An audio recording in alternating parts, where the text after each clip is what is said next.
¿Qué tal, hermanos? ¿Cómo están? Les saluda el hermano Fausto. Sean bendecidos todos. En el nombre de Jesús, sean bendecidos y sean bienvenidos. Gracias por estar con nosotros de nuevo. Quiero tomar un tema un poco fuerte hoy. Dios me ayude. Porque este es un llamado de alerta a todo aquel que se dice ser hijo de Dios. Yo no puedo entrar en detalles sobre quién es hijo de Dios para mí. Yo te garantizo que hay muchas personas que nos están oyendo que no llenan la talla y sin embargo van a decir que ellos son hijos de Dios, si se consideran hijos de Dios. Y si lo tomamos desde el punto de vista práctico, hasta el diablo es hijo de Dios. El hecho que te hagas llamar hijo de Dios no cambia tu esencia. ¿Cómo podemos saber la esencia? De eso siempre ha tratado de apuntarnos y de aclararnos la Escritura. Tu esencia es lo que la Escritura llama tu corazón. Es ahí donde se define quién es quién. Emociones todos tenemos. Todos tenemos tristeza, todos tenemos ira, todos tenemos enojo, todos tenemos temor. Y las emociones no deben de dominar ni tampoco tener control sobre nuestras decisiones. No debemos actuar conforme a lo que sentimos, sino conforme a lo que sabemos. Muchas veces nuestras emociones se interponen en lo que es lógico. Hay ejemplos múltiples.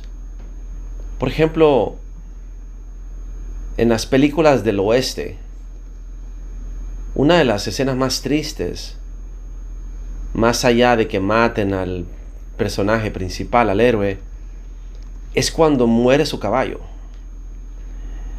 Y en las películas siempre vas a ver lo mismo. Una vez que el caballo está lisiado, no hay esperanza para él.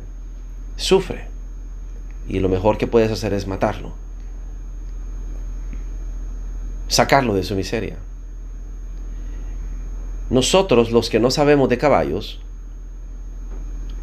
seguramente trataríamos de salvarle la vida al caballo.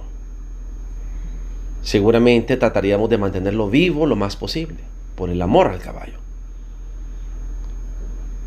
Pero los que saben de caballos, saben que el caballo no puede vivir sin que él esté de pie. Eso es algo muy importante sobre el caballo. El caballo solo vive si está de pie. Podrá acostarse para descansar o para reposar cuando está enfermo. Caballo que está tirado es porque está enfermo, es porque está mal. Tiene algo que lo tiene postrado. Los caballos no quieren estar postrados, siempre quieren estar de pie. Entonces, muchas veces nosotros vemos a las personas sufriendo o vemos a los animales sufriendo y nuestra lógica va en contra de lo que es verdad. El animal está sufriendo. Y el egoísmo de nuestras emociones nos hace querer mantenerlo vivo, sufriendo más. Vivir para sufrir no es vivir. Personas que están básicamente sobreviviendo día a día. Su vida es un sufrimiento constante. Y solamente pueden tener las pequeñas diminutas dosis de dopamina, de adrenalina, de endorfinas y de cualquier hormona que les pueda brindar algún tipo de satisfacción en sus rompimientos de rutinas. Por ejemplo, una persona que trabaja todo el tiempo es esclavo. Es un esclavo. Antes a los esclavos los ponían a trabajar todo el tiempo, pero le daban techo y le daban comida, pero trabajaban todo el tiempo. Entonces luego en la revolución después de que abolieron la esclavitud, empezaron a intercambiar el método de esclavitud por un nuevo método, donde sigue siendo esclavitud, pero te hacen creer de que eres libre. Ahora tienes que pagar tu propia comida, tu propio techo, tu propio sustento, y tienes que trabajar todo el tiempo para obtener el dinero. Y aquí en Honduras existían los campos bananeros. Y los campos bananeros eran literales campos de esclavitud.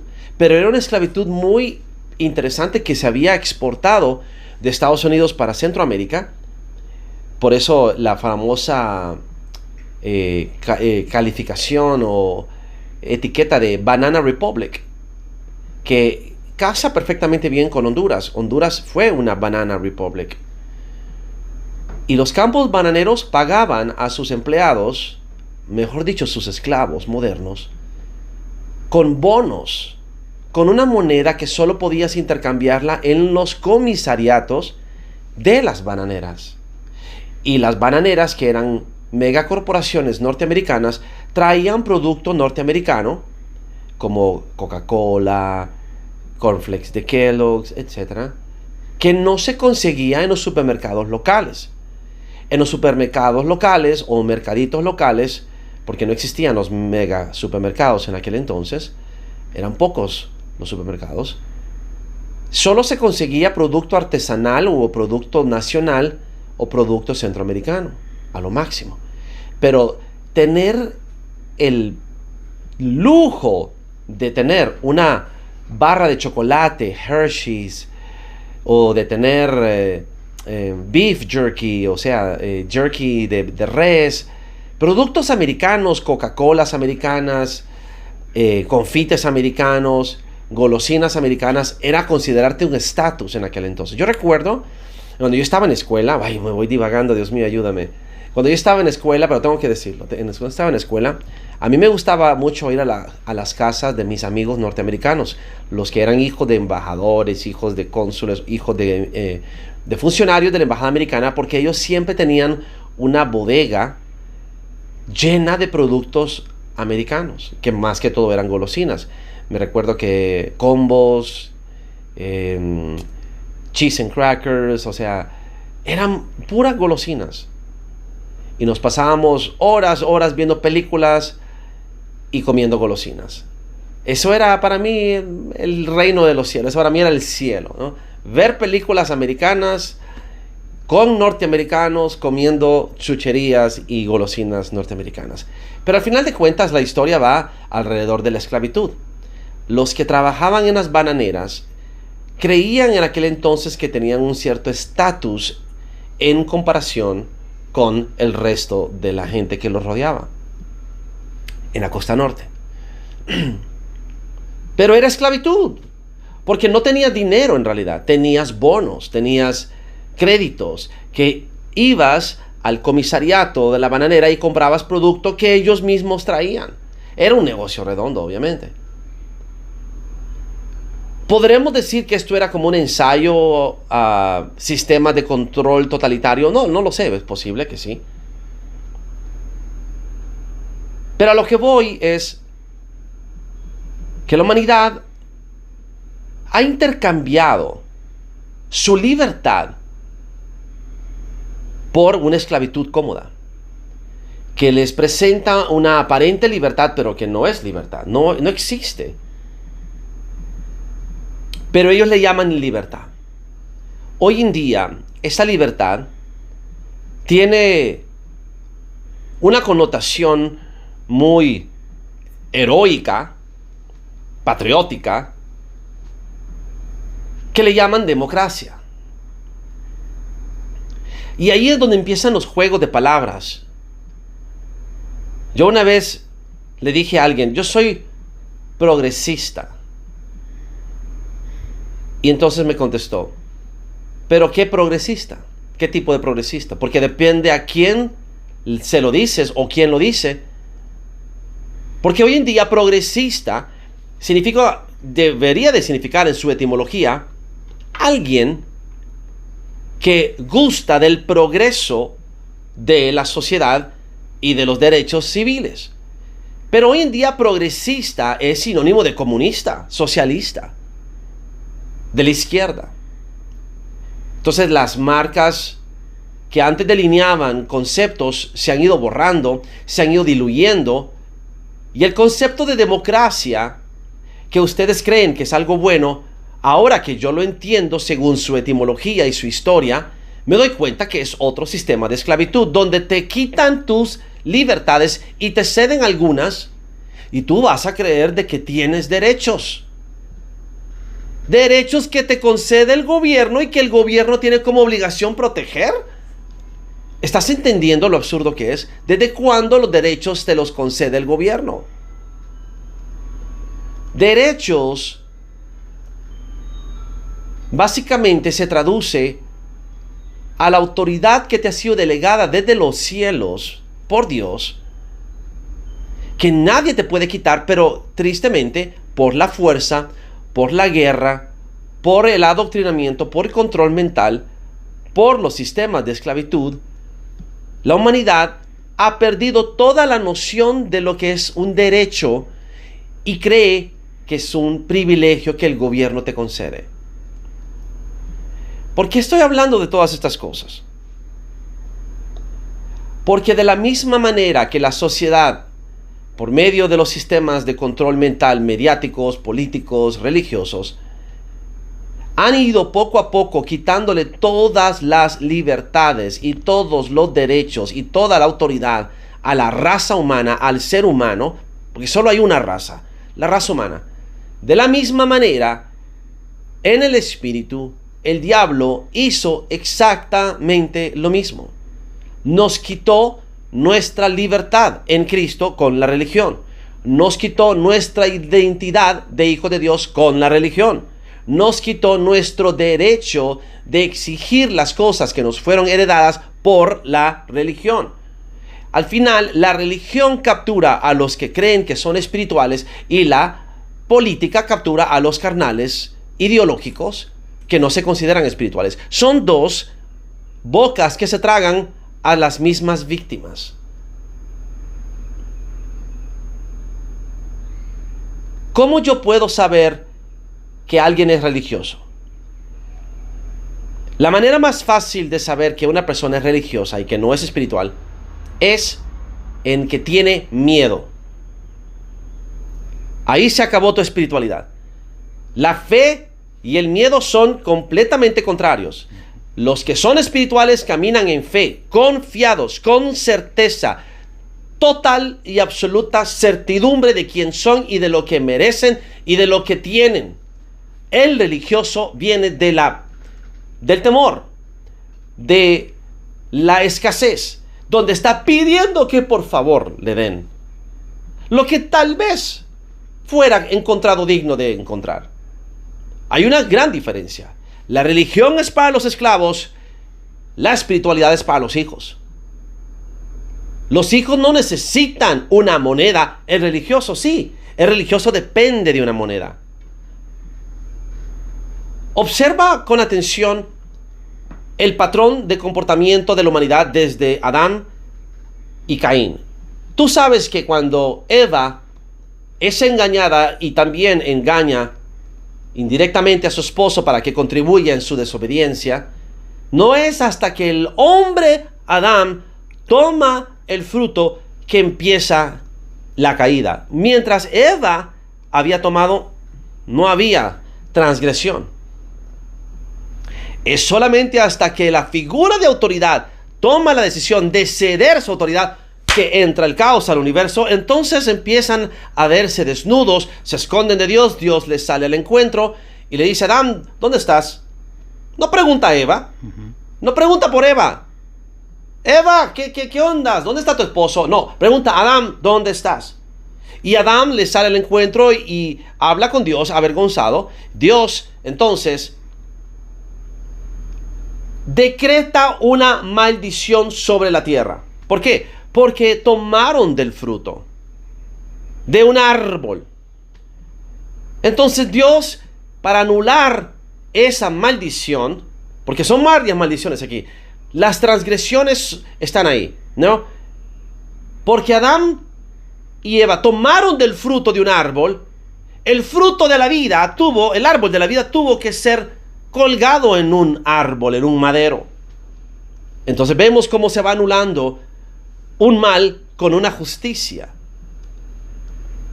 Y vamos viendo que Dios maldice la tierra. Maldita es la tierra y dará fruto con amargura, con tribulación, con sufrimiento. Y se cambia el orden. Antes los hijos tenían todo por derecho, ahora iban a tener que trabajar para poder conseguir su sustento y su vida. El diseño original es que los hijos van a tener la plenitud de la tierra. Entonces, hay personas que hoy en día deciden querer mantener el patrón de la maldición.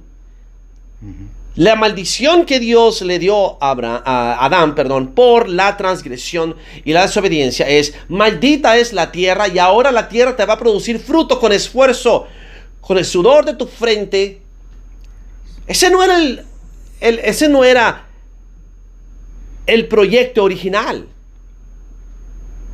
Entonces, si Jesús viene y revierte la obra del Génesis, del jardín del Edén, eso es lo que está haciendo Jesús. Lo hemos estudiado, el árbol de vida. Tienes que ver esa serie. Es una de las más poderosas series que he hecho.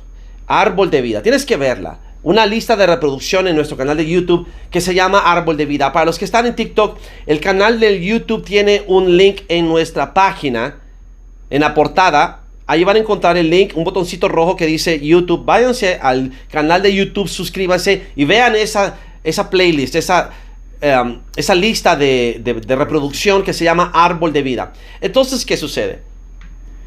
Lo que Jesús hace en el jardín de Getsemaní, y lo explica por qué tenía que ser ahí, porque te entrelaza la puerta al cielo, que era el jardín del Edén, era justamente donde el jardín de Getsemaní está hoy. Y ahí te explica claramente el por qué ya no era en el templo donde iba a habitar la presencia de Dios, el Espíritu de Dios, sino que según Ezequiel, el Espíritu de Dios se posó sobre el Monte de los Olivos, que es el jardín de Getsemaní. Jardín de Getsemaní es una parte del Monte de los Olivos, y el Monte de los Olivos representa el olivo que está siendo machucado para sacar su aceite, que representa la unción. Básicamente Jesús tenía que ser aplastado y machucado y estrujado y molido para sacarle su espíritu y que nosotros todos fuéramos ungidos por su espíritu, regresándonos a nuestro patrón o nuestro propósito original de ser el Adán en el huerto del Edén, que era bendito, no esclavizado por la serpiente, el Nahash. Entonces vemos que Dios maldice la tierra, entra la maldición, y Caín y Abel vuelven a replicar imagen de espejo este asunto, ¿no? Abel representa a Jesús. Jesús era criador de ovejas, y entonces las ovejas nacían por sí solas, lo cual representaba la mano de Dios produciendo bendición y multiplicación. En otras palabras, Dios ya estaba empezando a hacer un trabajo de restauración a través de su sacerdote de justicia, que en ese momento era Abel. Abel trae bendición. ¿Y qué es la bendición? La bendición de la justicia, que es multiplicación. Ahora, Caín está trabajando y operando conforme a la ley terrenal de la siembra y la cosecha. Empezó a sembrar, y en aquel entonces no sé cómo hacía, si con piedras o con qué, porque no habían herramientas. Me atrevo a decir que con las manos escarbaba la tierra y labraba con sus uñas o con los dientes, no sé, pero él labró la tierra. No sabemos, porque no se mencionan herramientas con qué o cómo labraba la tierra, pero estaba muy claro que era el músculo humano, la fuerza humana, el brazo del hombre, el que labraba la tierra, no el brazo de Dios el que producía la bendición. Entonces el hombre, Caín, está tratando de traer fruto de la tierra que es maldita. Por tanto, ¿qué es lo que Abel le presenta a Dios como sacrificio? Fruto de maldición. Fruto de un orden que no era divino, sino que era un castigo, una maldición impuesta por Dios por causa de la transgresión. Y representa la religión. Entonces Abel presenta ofrenda de justicia, que es de la mano de Dios, que es de la bendición de Dios, que es de la vida de Dios, que es de la multiplicación divina a través de las ovejas. Caín trae fruto de multiplicación de obras de hombre, que representa la religión. Y entonces Dios, porque por medio de la justicia, por medio del espíritu que había ya en Abel, le revela a Abel la justicia, pero a Caín no. Caín trata de descifrar cómo agradar a Dios con sus obras, como cualquier hombre carnal lo haría. Y por eso la ofrenda de Caín no es acepta a Dios. Imagínate Caín trabajando semanas y meses esperando el sol, la lluvia, lo que sea, descifrando cómo hacer que las leyes de la naturaleza produzcan una cosecha, y cuando por fin tiene la primera cosecha, se la presenta a Dios y Dios no la acepta. Porque Dios ve más allá de uvas y de trigo y de higos y lo que sea que estaba sembrando. Ve la maldición que él mismo pronunció sobre la tierra. Pero cuando ve a Abel, ve la bendición que él mismo pronunció como promesa a la humanidad a través de un cordero que sería inmolado y a través de una vida que vendría a través de la descendencia de Adán. Y entonces Dios favorece inevitablemente la ofrenda de Abel, porque representa su corazón, representa su propósito, su sabiduría, su justicia, y la ofrenda de Caín representa el fruto de la sabiduría de hombres. Y Caín, al no entender esto, se deja llevar por las emociones. Y entonces el padre le dice: ¿por qué está tu semblante decaído? He aquí que el pecado está al acecho. Y Dios menciona por primera vez la mentalidad satánica en el hombre, adentro de él, que ya habitaba por causa de la infiltración de la simiente de la serpiente en la humanidad. Venía con deseo de maldad. Entonces la simiente de la serpiente produce emociones que traen deseo de hacer el mal. Los que tenemos el lado justo, divino, aunque tenemos las emociones, no tenemos el deseo de hacer el mal. ¿Ve la diferencia? Todos tenemos las emociones. Todos nos enojamos, todos nos frustramos, todos nos entristecemos, todos nos ofendemos.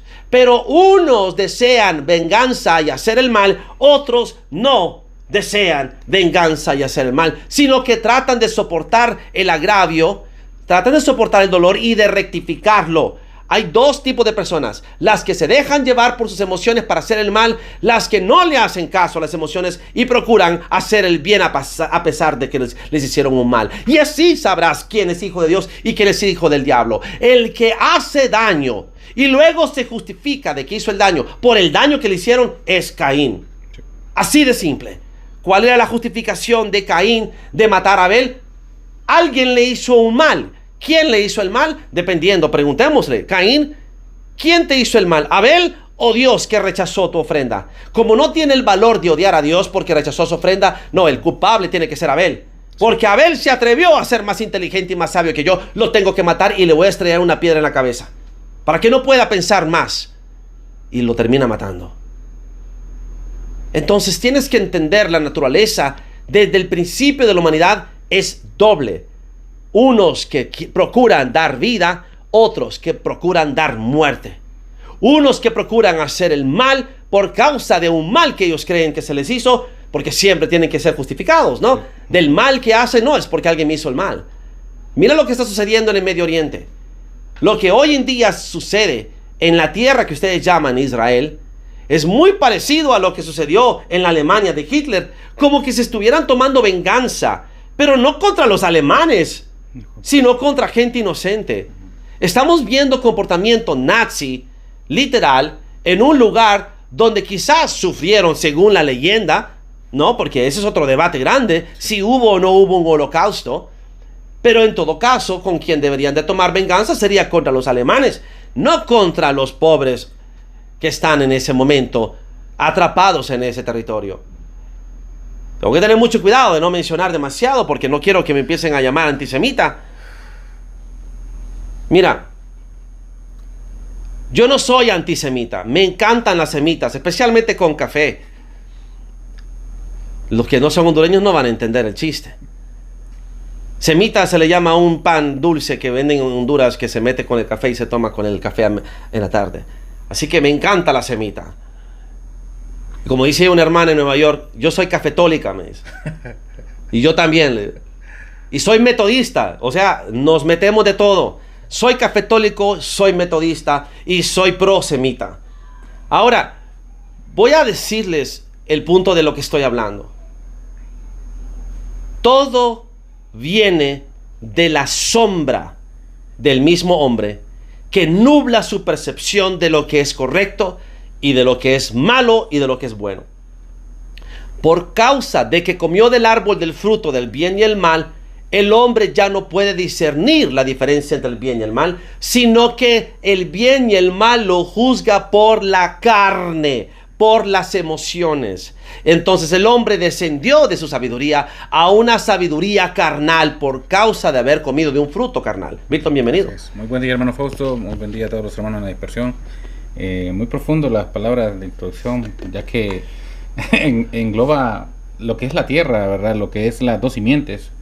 Y cómo Caín, porque odió a Abel, porque sus obras eran justas, pero el rechazo de que Dios le haya recibido la obra de sus manos, y así son muchas personas odiarán a Dios por eso, porque le presentan a Dios sacrificios, le presentan a Dios sus vidas en sacrificio, ¿verdad? Y como que si ese es el sacrificio que quiere Dios. Él quiere el sacrificio de justicia, de misericordia. Ese es el verdadero sacrificio. Él ya no quiere el sacrificio de hombres o de carnes. Pero la gente sigue todavía aplicando la religión, aplicando a que es que yo he ido, es que yo he dado, con mucho sacrificio, lo he dado, lo he hecho, voy. Y entonces piensan que pueden mover a Dios porque le quieren cobrar a Dios. Son esos que al final le cobrarán a Dios y le dirán, Señor, en tu nombre hice esto, en tu nombre hice aquello. Y Dios lo dirá, apartado de mí, hacedores de maldad, porque sus obras no eran justas, sus obras eran de la carne. Todavía caminaban y comían todavía del fruto del bien y el mal. Todavía estaban sus corazones apegados a las emociones.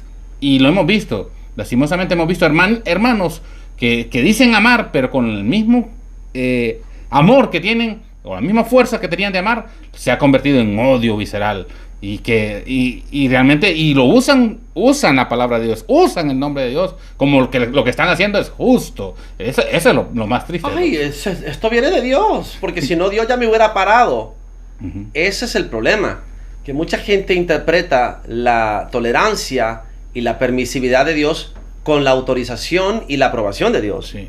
Y es ahí donde, tristemente, Jesús tenía razón cuando dijo: aquellos que os maten creerán que le hacen un favor a Dios o le hacen un servicio a Dios.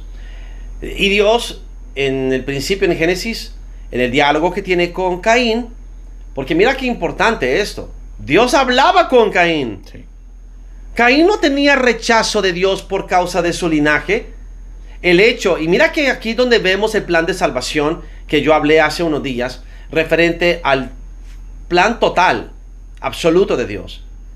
¿Cómo yo sé que Dios va a permitir que la simiente serpiente sea reconciliada y que aunque sean abominables y sean híbridos y sean abominación, Dios les permite que vengan a la vida eterna a través de Cristo? Porque lo hizo con Caín. Sí. Caín, hijo del diablo, nacido de su simiente por boca de Jesús, y Caín era del maligno. Y la palabra, no solamente yo lo digo, lo dicen los judíos, lo dicen la misma, o sea, esto no es una herejía. La serpiente Nahash sedujo a Eva y copuló con ella. Y yo he hablado de esto muchas veces. Por ahí viene el ritual literal de el Edén en las mujeres que tienen despedida de soltera. La despedida de soltera es exactamente eso. Es Eva yendo al jardín del Edén, al paraíso, a copular con Satanás antes de juntarse con Adán, su esposo. Entonces, cuando ves que Dios le habla a Caín, le dice: oye Caín, ¿qué ondas contigo que estás con esa cara? ¿Qué pasó? ¿Por qué estás amargado? ¿Por qué tu semblante está decaído?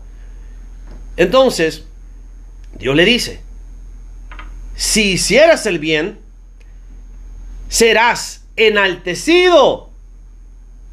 Si eliges el lado del bien en justicia, ¿y qué sería la justicia? Niégate tus deseos. Sí. Niégate lo que tú deseas.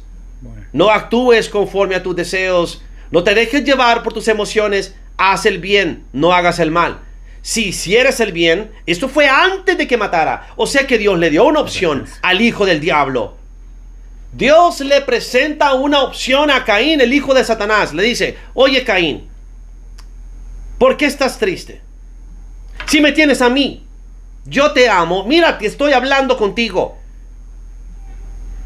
¿Te enojaste con Abel y conmigo porque me gustó más la sabiduría del Espíritu que tuvo Abel en reflejar mi corazón y mi plan de salvación proféticamente, por cuanto es sacerdote de justicia? Entonces, Abel, el primer justo, lo llama la palabra. Abel, el primer justo. Pedro lo llama así. Si no me equivoco, también Jesús. Y la sangre inocente del primer justo Abel será demandada a esta generación. Jesús lo llama el primer justo. Pedro lo llama el primer justo. O sea que Abel es el primer sacerdote de justicia. El primer Melquisedec. Entonces Dios le dice a Caín, si haces el bien, serás enaltecido, serás salvado, serás glorificado. Pero si hicieres el mal, entonces había una opción. No es que Abel, por ser del diablo, nacido por semilla del diablo, no tenía opción. Tenía opción. ¿Cuál era la razón por la cual Abel no tomó la opción correcta? Porque su naturaleza era carnal y era mucho más fácil dejarse llevar por lo que él creía que era bueno, que venía de la información de su alma, de su hígado, venía de la información de su carne. Abel tenía misericordia, amor. Caín tenía odio, envidia, el corazón de su padre, Satanás. Pero el hecho que tengas el deseo de hacer el mal no significa que vas a hacer el mal. Al final, la voluntad de, hasta cierto punto, el libre albedrío, te dice que eres libre. Hay libertad en ti. Libertad para pelear contra tu deseo y vencerlo. Todos hemos querido matar algún momento de nuestras vidas. Dímelo a mí. Han habido veces que yo he tenido pensamientos asesinos y sentimientos asesinos. Han habido en mí deseos asesinos. Yo tengo en mí todavía una naturaleza latente, recurrente, que quiere resucitar y salir de la tumba donde la tengo encerrada. Está ahí. No quiere morir. Y le tengo terror a eso. La sangre se me calienta, se me sube la adrenalina, mi corazón siente que va a explotar de mi pecho y yo deseo despedazar a una persona. Admito abiertamente que soy una persona muy violenta. En mí existe la capacidad de ser muy violento porque Dios depositó esa naturaleza de guerrero en mí para algún propósito. No voy a avergonzarme de lo que soy. Soy peleador, soy, ¿cómo le dice? Camorrero, que busco camorra. Soy camorrero. Ahora, yo no permito que esa naturaleza tome control de mí. Podrá salir de repente y luego la vuelvo a encerrar. Pero no la niego, no me avergüenzo. La acepto, la abrazo. Está ahí para una emergencia. En algún momento necesitaré ese guerrero. Ese que no se hace para atrás delante de la guerra, delante de la batalla. Enfrenta a su enemigo. La mayoría de ustedes no tienen eso. La mayoría de ustedes son cobardes, se acobardan, les da miedo. Les hace falta ese guerrero. Yo tengo un guerrero que tengo domado. Lo tengo ahí encerrado. Entonces, ustedes podrán condenarme por causa de que tengo un guerrero dentro de mí. Pero para ser rey, sacerdote no, pero para ser rey, tienes que tener un guerrero dentro de ti, un conquistador, un protector, un juez que está dispuesto a sentenciar y a ejecutar. Sí. De lo contrario, no tienes autoridad. Si el reino de los cielos está dentro de nosotros, la guerra del reino de los cielos no es allá arriba, es aquí adentro. Es adentro de nosotros, donde guerrean dos mentes, dos corazones.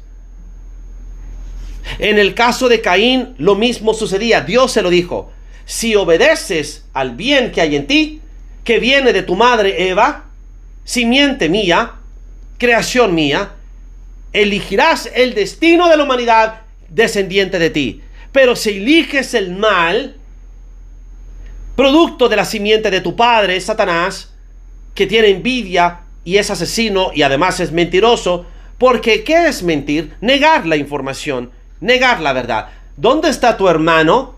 ¿Acaso soy yo el guardián de mi hermano? Yo no sé. Mintió, Abel mintió. Descaradamente le mintió en la cara a Dios. Entonces ya Abel estaba manifestando todas las características de su papá. Igualito a tu papá, de haber dicho Eva, ¿no? Mentiroso, asesino, envidioso y tramposo. Además de violento. Y algunos dicen que la palabra canibalismo viene de Caín comiéndose a Abel. Y estoy totalmente de acuerdo, porque la Biblia no habla del cuerpo, dice la sangre clama. Entonces Jesús tenía que venir, morir en un madero, en un árbol colgado, para rectificar el hecho de que tomaron fruto de un árbol prohibido, anular esa transgresión de la humanidad, siendo él el postrer Adán. O sea que Jesús estaba regresando al jardín del Edén y estaba cancelando las transgresiones de Adán. Cuando perforan a Jesús en el costado con la lanza del destino, y Longinus saca la lanza, cae sangre mezclada con agua sobre él y se cura de sus cataratas, y él por primera vez puede ver claramente a la distancia y ve el templo. Se había rasgado el velo y se había revelado el cubo de Saturno que estaba dentro del lugar santo de los santos, donde estaban adorando a Satanás. Por eso Jesús se lo dijo en la cara. Pero cuando la sangre y el agua mezclada, que son dos testimonios de que el Espíritu de Dios estaba siendo derramado, toca la tierra, se anula la maldición que había caído sobre la tierra. La tierra es bendita por la sangre de Cristo que fue derramada. Y se quita la maldición del Edén por el fruto y de Caín derramando la sangre de Abel. A partir de ahí la tierra es bendita. A partir de ahí nosotros somos tierra bendita. Todo esto es muy claramente explicado en nuestros estudios que hemos hecho. La victoria total y el cumplimiento de la promesa. El cumplimiento de la profecía de Joel 2. Cumplimiento de la profecía de Jeremías 31. Un nuevo pacto donde derramaré el Espíritu sobre toda carne y nadie tendrá que enseñarle a su prójimo conoce a Dios, porque todos me conocerán. ¿Por qué? Porque todo aquel que nazca después de la venida de Cristo, después de su resurrección, va a traer el Espíritu Santo en él. Ya no será tierra maldita, será tierra bendita. Y lo dice la Escritura, Milton. Así es. Derramaré mi espíritu sobre toda carne. Entonces, si tú tomas Jeremías 31 y tomas Joel 2, que Pedro cita en el Pentecostés, cuando viene el Espíritu sobre ellos, él se encarga de decirles: este es el cumplimiento de la profecía, este es el cumplimiento de la promesa, este es el cumplimiento del nuevo pacto. El nuevo pacto se cumple en Cristo antes de que tú nacieras, antes de que tú tuvieras conciencia en el día de Pentecostés. A partir de ahí todos somos benditos. nacemos con la bendición. Solo la justificamos y la ratificamos cuando nosotros aceptamos el pacto, aceptamos el trato. ¿Cómo se acepta el trato? Tú no vas a ser como Caín, que vas a querer obtener fruto de la tierra, de la obra de tus manos,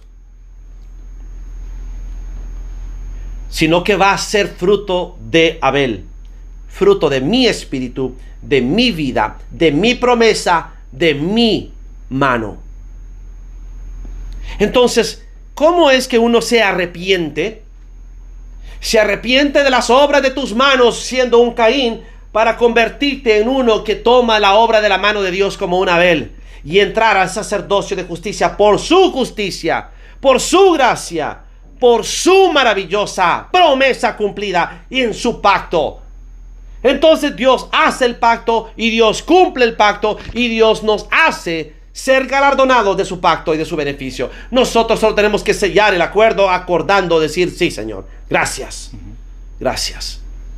Eso es arrepentimiento. Entender que no eres un Caín tratando de cultivar tus propios frutos, sino que eres un Abel que simplemente confías en los frutos que vienen del Espíritu de Dios. Ahí está. La obra de Dios. ¿Listo? Así es, en el poder de Dios, que Dios es el que da la promesa, Dios es el que pone el sacrificio, Dios es el que lo hace todo, y solamente confiamos a Dios. Dice que los que confían en el Señor no serán avergonzados. El hombre carnal, el hombre que no camina en fe, camina según lógica, según logías, no a través del logos, sino de las logías, psicologías, analogías, teologías, escatologías. Quiere meter a Dios en una caja. Trae una caja. Hola, ando buscando a Dios. Oh, ¿a cuál Dios buscas? El que quepa en esta caja. Ok, tenemos al Dios todopoderoso, omnipotente, creador del cielo y de la tierra. ¿Cabrá en esta caja? A ver, no, entonces no es el verdadero Dios. No cabe en mi caja. Por eso Jesús dijo: odres nuevos para vino nuevo. El hombre religioso carnal no puede comprender al verdadero Dios, omnipotente, omnisciente. Entonces busca un Dios a su medida, un becerro de oro, ¿no? A quien pueda llamar Jehová, para hacer fiesta para Jehová mañana. De ahí vienen las denominaciones y las religiones. Y me da risa cuando yo estoy tratando de enseñar absoluta verdad y sabiduría revelada del Espíritu, y tiene que venir alguien a decir: no cabe en mi caja teológica. ¿De qué religión es? Sí. Es como cuando van a la gasolinera y tienen que escoger si premium sin plomo, magna con plomo, ultra con aditivo, ¿no? En su tanque de combustible tiene que ser el exacto combustible, no vaya a ser que se dañe su pequeño motor, Milton. Exacto. Y entonces cabe la parábola de los dos carros, los dos vehículos en un parqueo, en un estacionamiento. Y un vehículo todo lujoso, ostentoso, tiene el tanque lleno. Otro vehículo tiene el tanque de gasolina vacío. Y le pregunta el tanque de gasolina, el carro que tiene el tanque vacío, al que tiene el tanque de gasolina lleno: oye, ¿tú crees en la gasolina? Yo no creo en la gasolina. Los que creen en Dios no necesitan encajar en una religión, ni tampoco clasificar el conocimiento a una religión. Yo te tengo que preguntar: ¿la palabra es una? ¿O la palabra es conforme a la religión? ¿Cómo es la cosa? ¿La palabra encaja en todas las religiones o la palabra solo encaja en una religión? Porque si todas las religiones están basadas en una misma palabra, Milton, el Espíritu es uno, el Espíritu de Dios es uno, Eso es lo que dice la misma escritura. Dios es uno, el Espíritu es uno, el Evangelio es uno, la palabra es una. Entonces, ¿cómo es que hay tantas religiones y denominaciones? Si todas las religiones están basadas en una misma palabra, ¿de dónde diablos salieron? De la mente humana, de las logías humanas, de la lógica humana, de la falta de entendimiento humano. Cada uno tiene una pequeña pieza de rompecabezas y dice, aquí tengo toda la verdad. Sí. Y si me han de decir que yo pertenezco a una religión, mi religión es la religión pura y sin mácula de Santiago 1:27, de Isaías 58. Y ya dije que soy cafetólico y metodista. Me meto de todo y me gusta el café. Creo que es necesario que ustedes entiendan que Dios no cabe en la religión. Si todas las religiones y denominaciones caben en Dios, ninguna es Dios. Dios no cabe en tu religión. Por eso hay más de 400,000. Más de 500,000. No se trata de tener un estigma, etiqueta o jaula religiosa para creer que tienes entendimiento. Al contrario, la religión es fruto del árbol del bien y el mal, es fruto de la tierra. Es el hombre tratando de comprender a Dios con su lógica y con su mente. Y en su fracaso formaron una división para no contaminarse de los demás, ¿verdad, Milton? Sí. Y preservar su locura. Por eso tuvieron que construir una pequeña jaula religiosa, para que estos no le quiten la verdad a estos, y entre todos están equivocados, y entre todos tienen la razón, y entre todos podrían ponerse de acuerdo y tal vez llegar a entender a Dios. Y Dios solo se entiende en la justicia. Por eso Jesús dijo, busca primero el reino de Dios y su justicia, y todas las demás cosas te serán añadidas. Todas las cosas te serán añadidas. Significa que no tendrás necesidad de nada, sino que vendrá a ti de sobra, de plenitud, como añadidura. No por necesidad, no por vitalidad, por añadidura. No, mejor no hago comparaciones porque puedo traer confusión en algunos de ustedes, que no pueden salir de su pequeña jaulita. Tu mente es tu jaula. Tus emociones son tus barrotes, tus cadenas. Tus temores son tus grilletes, tus vendas. La religión infunde temor, infunde duda. Miedo. La espiritual da libertad, paz total, certeza, identidad. Soy hijo de Dios. Porque la palabra dice que todos los que son guiados por el Espíritu de Dios, estos son los hijos de Dios. Y el que se une al Espíritu de Dios es un solo espíritu con Él. Y el Espíritu mismo dará testimonio de quienes son hijos de Dios. Y si somos hijos, somos herederos, coherederos con Cristo. Así que todo se basa en su promesa. Todo está arraigado en una promesa que Él hizo y que Él cumplió. Desde el principio del tiempo la viene cumpliendo y la viene haciendo una y otra vez. El hombre es el que no la quiere. Y la religión es el hombre rechazando la promesa de Dios otra vez, buscando su propia promesa cumplir, su propio pacto cumplir, su propia obra cumplir. Y por ahí van la mayoría, 99.999% de la humanidad. La 99.99% de la humanidad va tras su propia religión. La religión de tu ego, de lo que tú crees que es lo que es de Dios. Y por lo general es completamente contrario al verdadero Espíritu de Dios. ¿Mito? Sí, así es. Cambia totalmente el sentido. No hay misericordia. Muchos solo quieren salvarse a sí mismos. Pretenden encontrar ellos la salvación salvándose ellos mismos, pero no quieren salvar a nadie. Nadie quiere tomar el sentir de Cristo, la obediencia de Cristo, el ejemplo de Cristo, el camino de Cristo, la vida de Cristo. Por eso que los requisitos que Jesús pone para ser discípulos, para muchos son chocantes y para muchos son duras las palabras de Jesús. Y por eso Pedro le dijo, Señor, la mayoría se está yendo, Pues son palabras duras, le dice. ¿Y que ustedes se quieren ir también? Dice Jesús. Pero ¿a quién iremos? Le dice Pedro. La contestación de Pedro es la que debería de ponerse la gente. ¿A quién iremos si solamente hay palabras de vida eterna?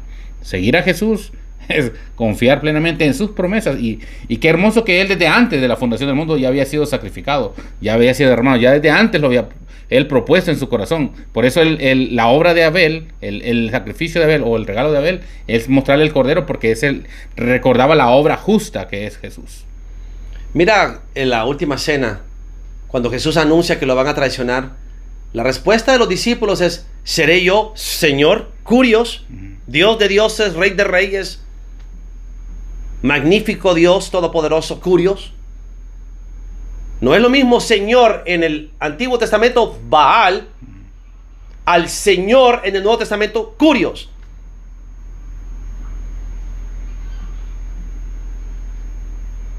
¿Seré yo curios?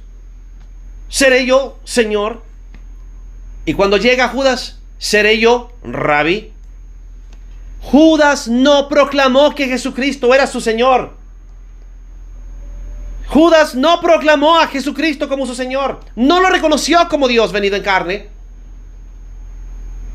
A Tomás le costó reconocerlo. Tuvo que meterle la mano, penetrarlo. Pero al final lo reconoció. Por eso Jesús dijo: bienaventurados los que ven y creen, más bienaventurados aún los que no vieron y aún así creyeron. Porque estos son los que caminan en el nivel de fe requerido. Ver para creer, dice la carne; creer para ver, dice el Espíritu. A mí me asombra ver cada vez más y más hombres predicando como yo en las redes sociales, Milton. En TikTok, en YouTube. Más y más y más y más personas están predicando las cosas que yo vengo predicando hace 10 años o más. Y yo digo, gloria a Dios. Porque están verificando, confirmando lo que el Espíritu me ha revelado a mí. Es una sola verdad. Si ellos no me han escuchado a mí, gloria a Dios, porque el Espíritu les mostró a ellos lo que me mostró a mí hace más de 10 años. Al final es una misma verdad. Yo no soy el dueño de la verdad. No la puedo patentar. Pero más importante que cualquier cosa es que entiendas: no encontrarás la salvación en la religión. La salvación te encontrará a ti. Si eres escogido, muchos son los llamados. Por eso los llamados terminan siempre caídos, Milton. El escogido no tiene opción. El escogido no tiene opción. Los llamados pueden darse el lujo de rechazar la invitación y irse a un lugar donde tienen cosas más importantes que hacer. Los escogidos no. Muchos son los llamados, pocos son los escogidos. Los escogidos no tienen opción. Van porque van.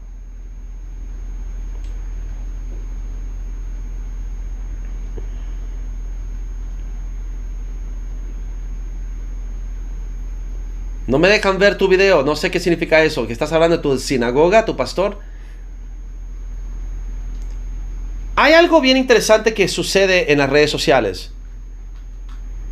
Se unen un grupo de personas ignorantes. Se catalogan y se caracterizan porque son ignorantes. No tienen profundo entendimiento de las Escrituras. Solamente se las saben blanco y negro superficialmente. Y suena bonito y convencen con lógica, pero no tienen profundidad del Espíritu. Pero te hablan con una soberbia como que si tienen la verdad absoluta. Y siempre tienen como tendencia dos cosas: convencerte de que yo no soy un siervo de Dios, que soy un hijo del diablo, y dos, de que no me escuches. Si soy un mentiroso, déjalos que me escuchen y ellos mismos se darán cuenta que miento. ¿Mito? Sí. La verdad no necesita defensa. Esta gente cree que la verdad necesita ser defendida por ellos. Esta gente cree que Dios necesita un club de defensores de Dios. Si yo soy loco y soy un mentiroso, dejen que la gente me escuche. La gente misma se dará cuenta si es o no es verdad.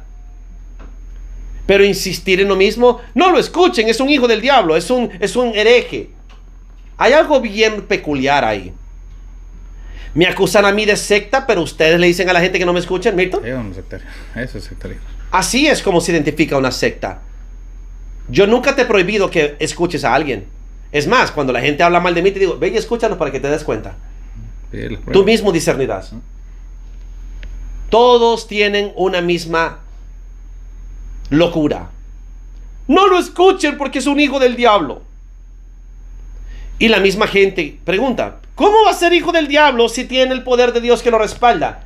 ¿Cómo es que sirve a Satanás si el poder de Dios se manifiesta en él? Pues esa es la pregunta del millón. O sea que los que me acusan de ser de hijo del diablo no tienen poder, no tienen unción. Y yo, que se manifiesta el poder de Dios, y lo puedes ver claramente en cada video, tanto así que los videos quedan plasmados con unción meses y años después, sigue la unción ahí. Las personas se siguen sanando, los demonios siguen saliendo con videos que tienen años de haberse grabado y quedó plasmada la autoridad de la unción. Sí, eso sucede. ¿Con quién? ¿Con quién sucede eso? Porque yo no he visto videos de brujos, ni de chamanes, ni de ningún tipo de persona donde quede plasmada la unción en un video. No está en TV Joshua, no está en Kenneth Copeland, no está en Dante Gebel, no está en todos los que me digas, Paul Washer, John MacArthur, no está en ninguna persona, ni siquiera en los brujos y chamanes y santeros tienen la autoridad y la unción en sus videos. Entonces, mira qué lugar tan peligroso en el que estoy. No hay manera de comprobar de que soy hijo del diablo porque no hay otros hijos del diablo que tengan la misma unción como para refutar y debunk. Y no hay hijos de Dios, no hay siervos de Dios con la misma unción, Milton, en sus videos para decir, pero miren, también los hijos de Dios, los siervos de Dios. Entonces no tengo nadie a quien yo me pueda comparar, ni en el bando de las tinieblas de Satanás, ni en el bando de Jesucristo, mi Señor, a quien yo sirvo, Hijo de Dios Todopoderoso, venido en carne. Y los que saben y entienden saben por qué acabo de decir esa frase. Todo espíritu que no confiesa que Jesucristo es Dios venido en carne, no es de Dios. Entonces yo cumplo todo el criterio de demostrarte que mi espíritu que habita en mí es el espíritu de Cristo. Jesucristo es el Señor. Jesucristo es Dios mismo venido en carne. Jesucristo reina. Jesucristo es soberano. Ningún espíritu anticristo puede confesar eso. Por eso los musulmanes no pueden decir eso. Entonces la impresionante incógnita que hay que contestar es, ¿a quién comparamos a Fausto? ¿Neto? ¿A quién? Solo hay una persona, y esa persona es Jesús. Y no digo nada de esto para jactancia, Milton me conoce. Lo digo para testimonio. Así que ayer en la noche, no sé si se dieron cuenta, los que estaban en la intercesión en el taller cuántico de ayer, en cuanto terminé la introducción musical, el Espíritu puso en mí de inmediato que orara por los Estados Unidos cuanto antes. Y me fui directo, sin introducir, ¡boom!, a orar. Una poderosa oración que quedó plasmada. 30 segundos después se vino abajo porque explotó un transformador en la calle de atrás. Sí. Allá atrás, por el otro lado de la casa. ¡Boom!, le hizo. Se apagaron las luces, se apagó el internet. Quedamos sin luz hasta la 1:30 de la madrugada. Entonces me dice mi hermanito, ¿qué hacemos? ¿Sacamos el generador? No.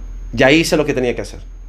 Ayer solo tenía una instrucción: interceder por los Estados Unidos y neutralizar y desmantelar la obra diabólica que se está fraguando en los cielos para causar caos este próximo fin de semana.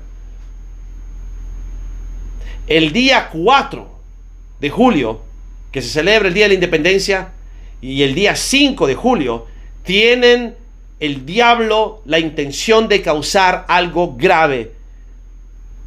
Y deben de interceder todos y desmantelar, como lo hicimos ayer. La oración que hicimos ayer era clave. Y fue tan poderosa la oración que el diablo mandó demonios a que reventaran el sistema eléctrico de la infraestructura de mi país. No era coincidencia. Pero llegaste demasiado tarde. La oración salió. La oración se proclamó. La oración se dijo y se ejecutó en los cielos lo que hablé. Hay una guerra literal en los cielos. Y ustedes tienen ángeles encerrados que no los están enviando a la batalla. Ángeles que los tienen ociosos porque no creen que tienen la autoridad. La gran mayoría de los creyentes cristianos de hoy ni siquiera saben que tienen ángeles bajo su cargo, Milton. Sí. Ni siquiera entienden que son coroneles, generales, capitanes. Al mando de ejércitos, lean Hebreos 1, por favor. Y en vez de enviar los ángeles a la batalla para desmantelar obras y maquinaciones satánicas contra los Estados Unidos, la mayoría de ustedes están demasiado ocupados persiguiendo el queso como ratones. La oración que llevamos ayer de manera corporativa fue poderosa y el diablo desesperado nos cortó la señal explotando el transformador en la calle de atrás, dejando toda la zona a tinieblas hasta la 1:30 de la madrugada. Hay una guerra en los cielos y ustedes no la están peleando. Milton. Así es. Una guerra que en los corazones y las mentes de las personas, y no están utilizando las armas que Dios les ha dado. Dice que Dios nos ha dado armas y que nos ha preparado para la buena batalla. Y el Señor dice: alisa mis manos para la guerra y mis dedos para la batalla. Pero la gente, los religiosos de hoy no están en eso. Simplemente tienen temor. Mucha gente le tiene temor a los demonios, temor a la pelea, temor a la batalla. Y como el hermano hablaba al principio de un caballo, el caballo no se cuando escucha las trompetas, cuando escucha la guerra, más bien no más valiente se hace. No se amedrenta. No se amedrenta. No se amedrenta ante la espada ni ante trompeta. El caballo quiere la batalla. Hermanos, yo a veces de seguro me paso y parezco soberbio. Y entiendo que muchos de ustedes no puedan saber la diferencia. Esa es la razón por la cual a mí me ha sido dada la autoridad que me ha sido dada y a ustedes no. Porque ustedes están atrapados en una falsa humildad donde creen que a Dios le agrada que sea manso y menso. Hay una diferencia. Manso es aquel que teniendo el poder no lo ejecuta, sino que se refrena. Humilde es aquel que escucha cuando lo hablan de él y analiza, ¿será? Y reconoce sus fallas y está dispuesto a reconocerlas públicamente y a repararlas. Eso es humildad. Yo tengo seguridad, certeza de quién soy. Y desgraciadamente mi seguridad y mi certeza la interpretan los mediocres como soberbia y arrogancia. No puedo cambiar eso. Yo no voy a cambiar, me ha funcionado. Llevo 13 años sirviendo a mi Señor y a Él le agrada mi seguridad. Y yo no estoy aquí para agradarte a ti, mediocre, sino para agradar a Dios Todopoderoso. Hasta aquí lo dejamos. Si Dios lo permite, lo veré en la noche en el taller cuántico de hoy. Sean bendecidos en nombre de Jesús y hasta pronto.